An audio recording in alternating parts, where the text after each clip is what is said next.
sa isang lungsod na puno ng ilaw at pangarap, kung saan ang bawat gabi ay may kwento ng pag-asa at nagtagpo ang dalawang pusong para bang hinanap ng tadhana, hindi sa tamang oras pero sa tamang pagkakataon.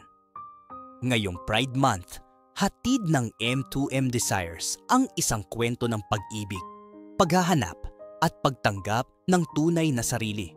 Si Kevin, isang OFW na akala niya'y kumpleto na ang kanyang mundo. May trabaho, may bahay, may pera. Pero sa puso'y may puwang na naghahanap ng init at tunay na koneksyon. Hanggang sa isang gabi ng musika at ilaw, isang lalaki ang dumating at dahan-dahang binago ang takbo ng kanyang buhay. Ito ang kwento ng mga tahimik na gabi sa ilalim ng mga bituin ng Dubai. Mga gabi ng tawanan, mga kwento, at mga sandaling tila ba ang mundo ay tumigil. Mga sandaling mas matindi pa sa kahit anong pangakong binitiwan. Hindi ito kwento ng isang pag-ibig na sinadyang hanapin, kundi isang paglalakbay ng dalawang pusong naglalakbay sa buhay na pansamantalang natagpuan ang ginhawa sa isa't isa. Ito ang Friends with Benefits in Dubai, ang BL story ni Kevin at Christian. Isang kwento ng pag-ibig na marupok, totoo at buhay na buhay. Kung hanap mo ay kwento ng pag-ibig na may lalim at init ng damdamin, huwag kalimutang i-like, mag-subscribe at i-share ang episode na ito. At kung may sariling kwento ka, huwag mag-atubiling i-message si Kuya Will. Dito, bawat kwento ay mahalaga at bawat damdamin ay may puwang. Tara na, simulan na natin ang paglalakbay ni Kevin at Christian.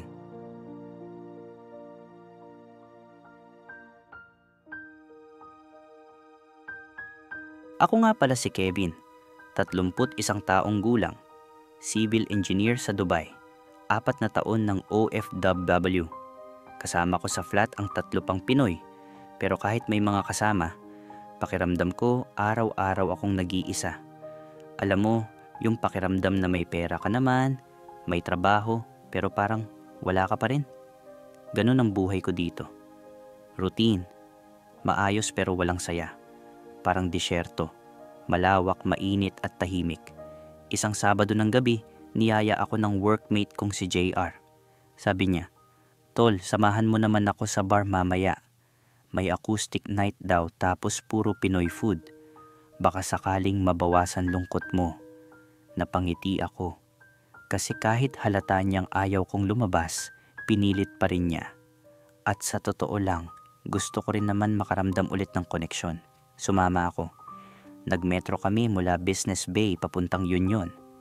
Tapos konting lakad lang, andun na kami sa isang maliit pero buhay na Filipino resto bar. Sa labas pa lang, naririnig mo na ang gitara. Amoy inihaw, may red horse sa bawat mesa, at may halakhak na matagal ko nang hindi naririnig. Pagpasok namin, may tumutugtog na lalaki sa maliit na stage. Nakaupo lang siya, gitara lang ang kasama. Kinakanta niya ang Di Na Muli, Itchy Worms.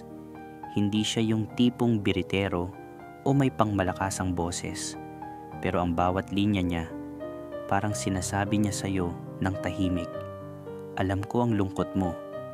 Yun ang unang gabi na nakita ko si Christian. Pagkatapos ng set niya, bumaba siya ng stage. Doon ko nalaman na receptionist siya sa isang gym sa Deira sa umaga, tapos tumutugtog tuwing Sabado sa bar. Side hustle daw, pambayad sa renta, at para raw sa mental health niya. Kasi kailangan din natin ng outlet paminsan, sabi niya. Hindi ko alam kung anong lakas ng loob ang tumulak sa akin, pero nilapitan ko siya habang nag-aayos ng gitara. Sabi ko, "Pare, ang galing mo." Pero mas ramdam ko yung sakit sa kanta kaysa sa tono. Ngumiti siya. Hindi yung pilit, kundi yung parang naintindihan niya yung pinanggalingan ko. Sabi niya, "Salamat. Madalas ko ring dasal yun." Nagkapalitan kami ng IG. Wala pang usapang malalim. Pero pag uwi ko, binuksan ko agad ang profile niya. May isang bagong story. Selfie niya sa harap ng salamin sa loob ng bar. May caption na, "Minsan, sapat na ang makinig lang." At Kuya Will, hindi ko alam kung bakit pero gusto kong makinig pa sa kanya. Gusto kong marinig pa siya. Hindi lang sa kanta kundi sa mga kwento sa likod ng boses niya.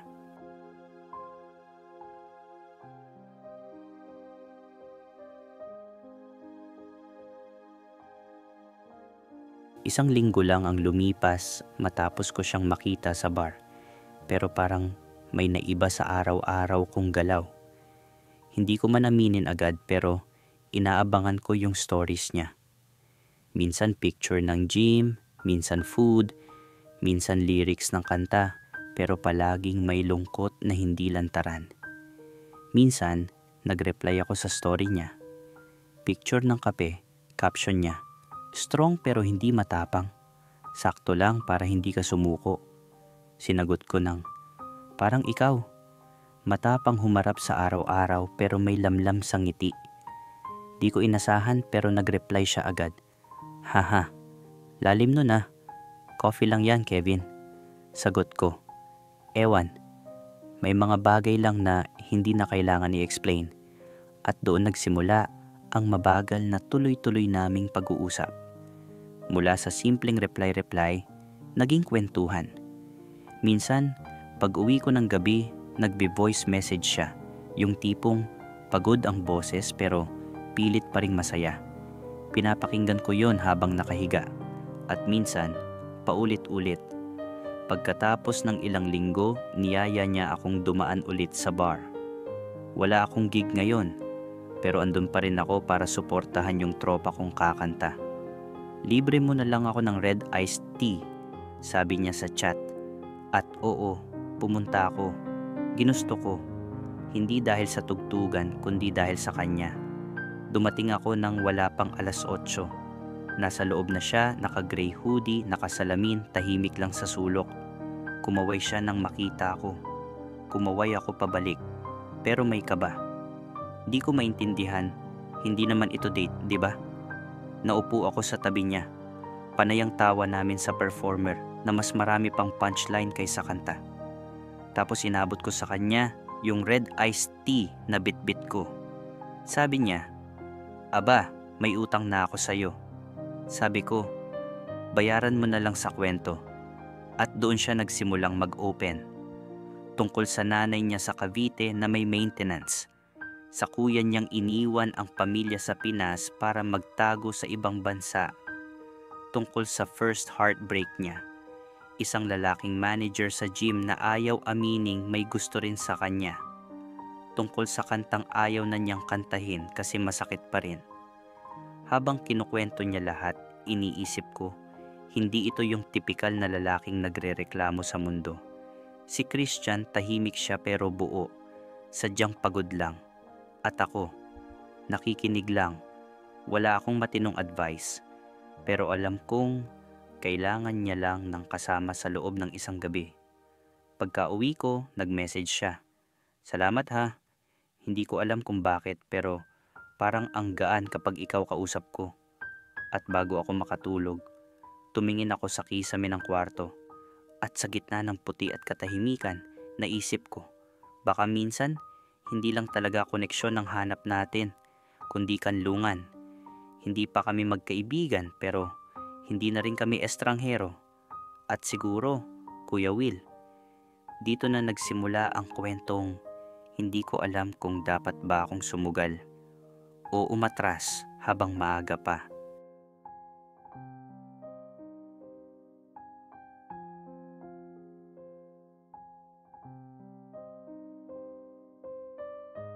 Akala ko hanggang kwentuhan lang kami ni Christian. Akala ko hanggang gabi lang kami. Hanggang chat, hanggang emoji, hanggang sa simpleng reply ng ingat sa araw-araw. Pero isang araw, habang nasa pantry ako ng site, bigla siyang nag-message, "Kevs, day off mo ba sa Sabado?" Sagot ko, "Oo, bakit? Gusto mong sumama sa Al-Ain? Mag-overnight kami ni na Paolo para lang magpahinga sa city. Wala masyadong plano, kanya-kanyang ambag. Chill lang. Nagulat ako. Pero umuo ako. Hindi dahil sa trip mismo, kundi dahil niyaya niya ako. Sabado ng umaga, bumiyahe kami. 4 kami sa sasakyan. Si Paulo, yung tropa niyang gym trainer. Si Micah, isang nurse na sobrang kulit.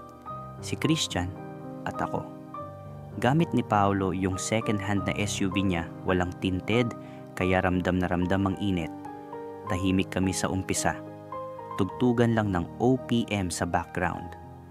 Tumutugtog ang bawat daan ni Ebe Dancel habang binabaybay namin ang mahabang kalsada patungong Al-Ain, kalsadang tuwid, tanaw ang malalawak na buhanginan at ilan-ilang camel sa tabi, tila mga aninong dumaraan sa gitna ng init. Pagdating sa villa na nirent ni Paulo, simpleng bahay, may maliit na pool, outdoor grill, at teres nakita ang bundok ng Jebel Hafit. Hindi siya social pero sapat. Sapat para sa mga OFW na gusto lang tumakas kahit panandalian. Nagsimula kaming mag-ihaw. May bit-bit kaming liempo, hotdog, at ilang pirasong tilapia galing sa Filipino store sa Karama. Habang abala ang iba sa kusina, kami ni Christian napunta sa teras. Doon, walang masyadong ilaw. Tanging ilaw lang ng buwan at layo ng mga ilaw, sa syudad ang tanaw. Sabi ko, ang tahimik dito. Parang hindi na UAE sagot niya. Kaya nga kami palaging bumabalik. Kapag wala ka ng mahinga sa lungsod, dito ka lang babalik para maalala mong may langit pa rin. Tiningala ko ang langit. Wala akong masyadong makita. Hindi tulad ng langit sa probinsya natin sa Pinas. Pero sapat na ang ilang bituin para maalala mong buhay ka pa. Tapos, tinanong ko siya, nagkakagusto ka pa ba? Napalingon siya. Tila natawa. Anong tanong iyan? Ewan. Gusto ko lang malaman kung may kapasidad ka pa. O kung sarado na talaga. Sandali siyang natahimik. Sumandal siya sa bakal ng teres. Hindi ko alam kung handa pa ako. Pero minsan, parang gusto ko na lang subukan. Kahit sa maling panahon. Kahit alam kong mahirap. Hindi ko na siya kinulit. Pero tumabi ako. Dikit. Konting siko. Wala akong sinabi. Pero ramdam kong nauunawaan niya. Minsan, hindi na kailangan ng tanong. Minsan, sapat na yung pagtigil mo sa tabi ng isang taong sanay ng mag-isa. Para iparamdam na hindi na niya kailangang masanay doon. Walang halikan. Walang yakapan, pero may init sa pagitan ng katahimikan. At sa ilalim ng bituin ng disyertong ito, Kuya Will, napaisip ako, baka minsan, ang pagmamahal, hindi nagsisimula sa halik, kundi sa pagtanggap na pareho kayong pagod, pero handang dahan-dahang tumabi sa isa't isa.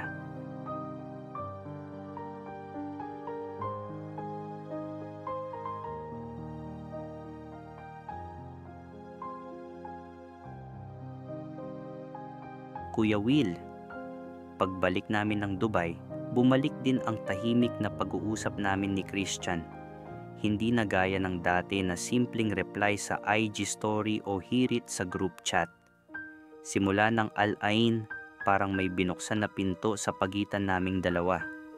Hindi pa buong bukas, pero may puwang na para sumilip ang totoo naming pagkatao. Isang gabi, habang pauwi ako galing trabaho, bigla siyang nag-text. Gising ka pa? Oo, kakadating lang sa flat. Ikaw, tara dito. Wala akong kasama. Si Paulo nasa night shift. Hindi ko na tinanong kung bakit.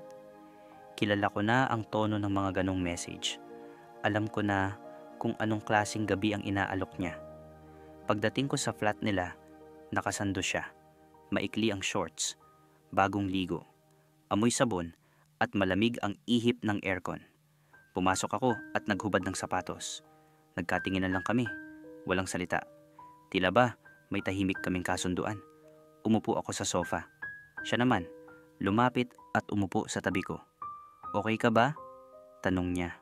Tumango ako. Pagod lang. Tumingin siya sa akin. Matagal.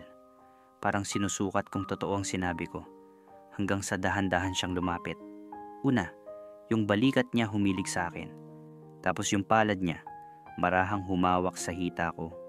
At sa pagitan ng mga pagitan, doon ko na-realize, Kuya Will, hindi kami nagmamahalan. Pero pareho kaming may katawan na uhaw sa haplos at katahimikan. Naghalikan kami.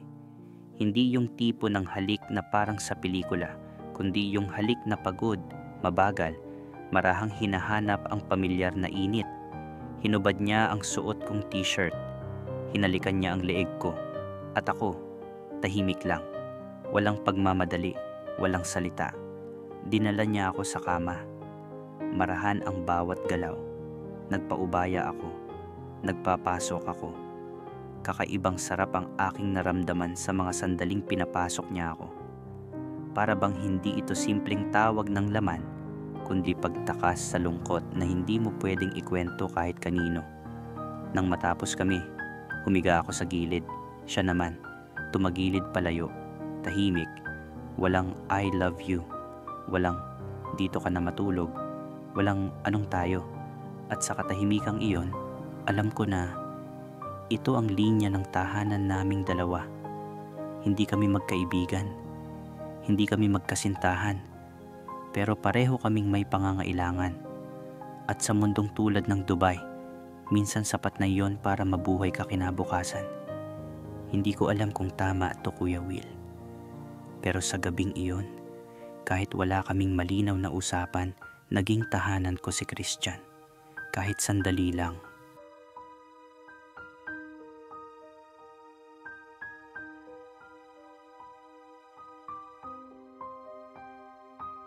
Kuya Will, makalipas ang ilang buwan pabalik na ako ng Pilipinas, hindi naging madali ang mga huling araw ko sa Dubai.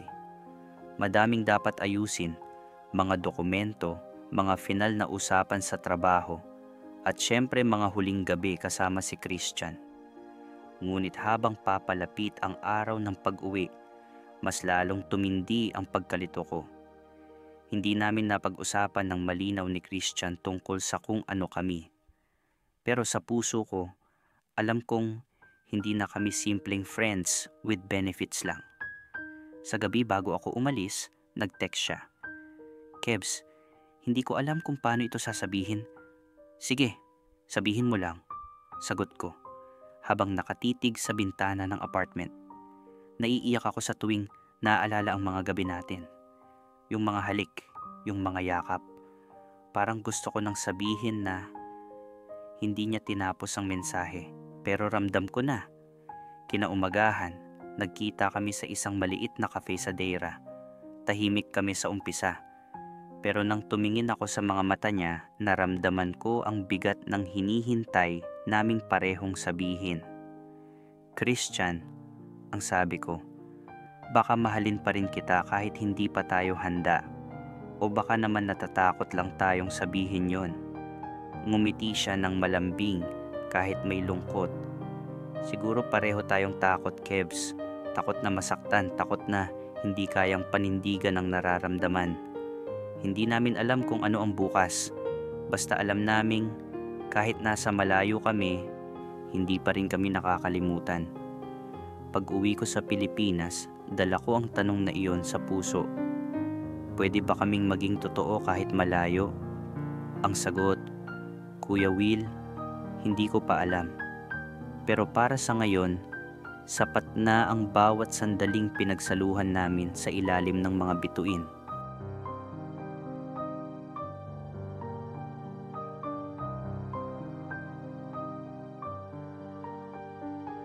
Simula nang bumalik ako sa Pilipinas, hindi naging madali ang lahat. Ang daming distractions sa paligid, pamilya, araw-araw na gulo. Pero ang totoo, higit pa sa lahat ng yan ang hirap ng distansya. Tuwing gabi, nagchat-chat kami ni Christian. Minsan, mahaba ang usapan. Minsan, 2 linya lang ang palitan. Minsan, tahimik lang ang cellphone ko at doon ako naiisip kung ano ang ginagawa niya. May mga gabi na naiisip ko kung may iba na ba siyang kasama o kung naaalala pa ba niya ako. Mga katanungan na hindi ko sinasabi, pero bumibigat sa dibdib. Si Christian naman, nagbabahagi rin ng kanya-kanyang stress. Minsan, pagod siya sa trabaho. Minsan, nahihirapan siyang maka-adjust sa buhay doon. Pero kahit ganon, sinusubukan niyang maging positibo para sa amin. Hindi namin alam kung kailan ang susunod naming pagkikita. Ang tanging sekreto namin lang ay ang mga sandaling nagkakaroon kami ng video calls. Minsan lang dahil sa iba't ibang time zone at trabaho. Hindi namin sinasabi sa isa't isa, pero pareho naming nararamdaman na hindi sapat ang screen para sa mga haplos na sana'y makapawi sa aming lungkot. Pero kahit ganun, pilit naming binubuo ang maliit naming mundo sa kabila ng distansya. Kahit na minsan, naiinip ako at naiiyak dahil ang tagal bago makita si Christian. Alam kong hindi kami nag-iisa sa kwentong ito. Maraming OFW na tulad namin ang sumusubok magmahal sa kabila ng milya-milyang agwat. At sa bawat gabi na tumitingin ako sa mga bituin, pinipilit kong maniwala na darating ang araw na magkikita kami ulit. Hindi na bilang mga kaibigan na may kung anong label, kundi bilang dalawang taong handang yakapin ang totoong nararamdaman.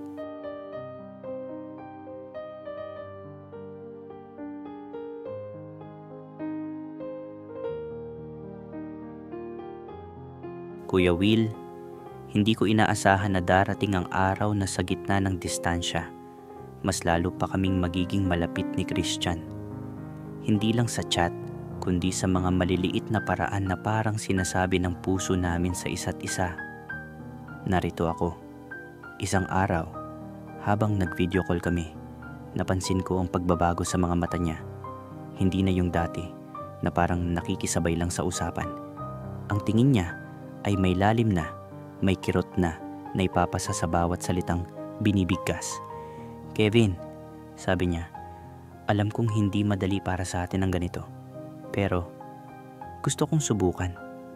Gusto kong malaman kung ano yung pwede nating gawing dalawa. Natatakot ako, Kuya Will. Natatakot dahil baka sa paglapit na yon, masakit din ang magiging hiwalayan.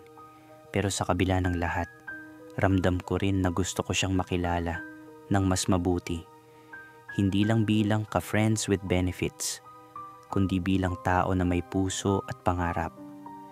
Nagpasya kaming magplano ng pagkikita kahit kailan ay hindi pa sigurado, pero gusto naming may pag-asa. Alam kong hindi ito madali, sabi niya, pero hindi ko na kaya na wala ka. Hindi ko maipaliwanag kung gaano ako kasaya, pero mas kasabay nito ang kaba at pag-aalala. Hindi ko alam kung magiging kami ba talaga, Kuya Will. Pero ang sigurado ako, sa bawat gabi na tinitingnan ko ang mga bituin, may isang tao na tumitingin din pabalik.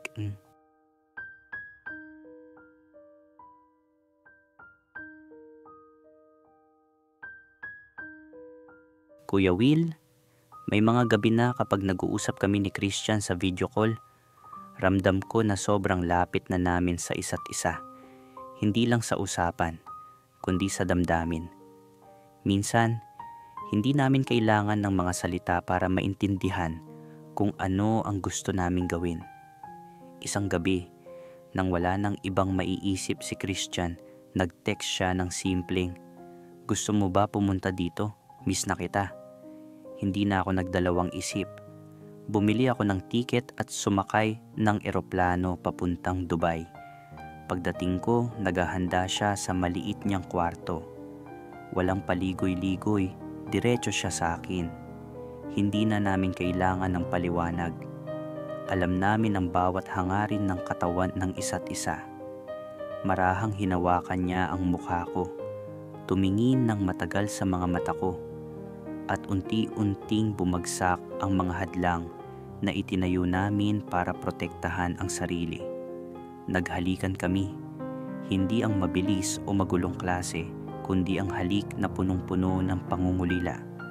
Hinubad niya ang damit ko, marahan ngunit determinado. Naramdaman ko ang init ng mga kamay niya habang hinahaplos ang likod ko.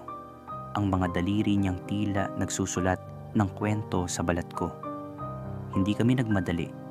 Alam namin na bawat sandali ay mahalaga.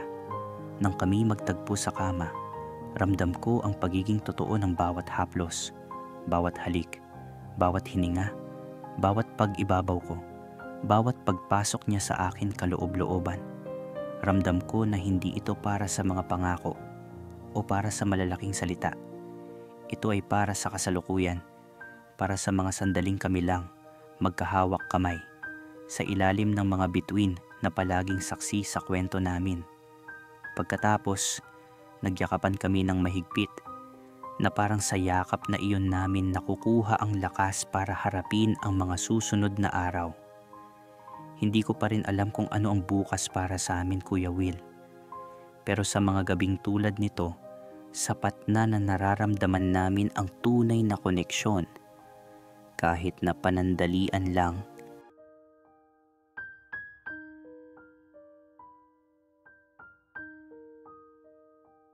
Kuya Will, pagkatapos ng mga gabing kasama si Christian, naiwan sa akin ang isang malalim na pag-iisip. Ano na ba tayo? Hindi na kami simpleng friends with benefits. Naramdaman ko na may lumalalim na bagay sa pagitan namin. Pero kasama rin ang takot at alinlangan. Bumalik na ako sa Pilipinas at siya naman ay sa Dubai. Ang distansya ay muling naging hadlang. Ngunit ang mga alaala namin ang nagbigay ng liwanag sa madilim na gabi. Nag-usap kami ng seryoso sa telepono. Pinag-usapan namin kung gusto naming subukan ng isang tunay na relasyon. Pareho kaming nag-aalangan dahil hindi biro ang long-distance love, lalo na kung pareho pa kaming abala at may mga sariling buhay. Sige, subukan natin. Pero kung ano man ang mangyari, importante ay maging totoo tayo sa isa't isa, sabi niya. Hindi ko alam kung ano ang magiging resulta. Pero ngayon, mas handa akong harapin ang bukas, kahit anong pagsubok pa ang dumating. Minsan, ang pagmamahal ay hindi lang tungkol sa pagiging magkasama araw-araw. Ito ay tungkol sa pagtitiwala, pagtanggap, at pag-asa sa kabila ng lahat. Sa ilalim ng mga bituin, nagpasya kami na bigyan ng pagkakataon ang aming kwento kahit malayo kami, kahit hindi tiyak ang bukas. Salamat sa pakikinig, Kuya Will. Ang kwento namin ay patuloy pa rin tulad ng mga bituin na kahit kailan ay hindi nawawala sa langit.